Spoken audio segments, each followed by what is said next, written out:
بنجهز الآن الطبق الرئيسي اللي هو عبارة عن سندوتشات الدجاج. راح استخدم هذا النوع من الساندوتش اللي هو الطويل شوي أو كبير شوي. بحتاج إلى دجاج، طبعا في بصل بس أنا ما بحط البصل عشان العيال. شيلي اختصارا ما راح أحطه. زي ما قلت لكم بحتاج، ممكن تسلقون الدجاج وتسحبونه مع بهارات عدلة طبعا، بعدين تسحبونه انتوا أحرار. أنا لا، قطعته وراح استخدمه بهذا الشكل. بحتاج جزر مبشور، ذرة، قلت لكم في اصلا بصل. بحتاج ثوم. بحتاج الى البهارات، كركم، كاري، وفلفل. بحتاج الى صلصة الفلفل الحلو اللي هو سويت اند تشيلي، مكتوب عليه بالانجليزي سويت تشيلي صوص. وبحتاج صلصة فرنسية، بحتاج جبن كاسات، بحتاج كريمة طبخ. للساندوتش راح احتاج اقلي بطاطا او تسلقوا بطاطا زي ما تحبوا. راح اقلي البطاطا، انا قطعتها وحطيتها بمويه علشان ما تسود.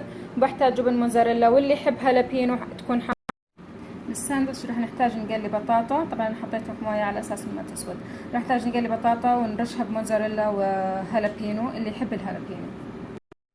في مقلاة جدا ساخن حطيت الدجاج واقلبه مره مضبوط.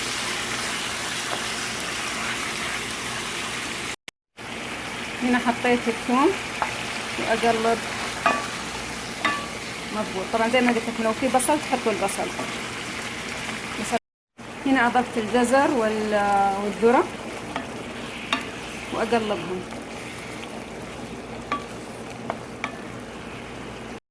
هنا اضفت بهاراتي اللي هي الكركم والفلفل الاسود والكاري، راح اضيف الان الملح، بس اقلبه شوي اضيف الملح، بعدين اقول لكم الصلصات اللي راح اضيفها.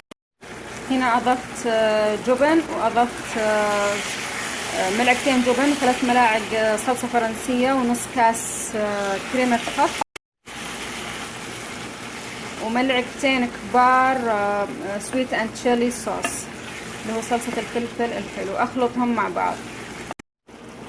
ريحتها ما شاء الله تبارك الله شيء مرة عجيب، مرة عجيب.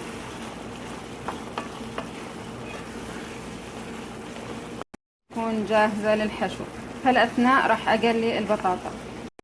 هنا حشوتنا صارت جاهزة، وهنا البطاطا جاهز، وهنا الخبز أيضا أو الساندويتش جاهز. هنا فتحت الساندويتش، حطيت البطاطا، والآن راح أحط فوق الحشو وأوزعه. طبعا هنا حشيتها وحطيت فوقها الموتزاريلا. طبعا باقي بس ندخلها الفرن. راح ادخلها وقت التقديم الفرن. ممكن تحطون فوقها هالبي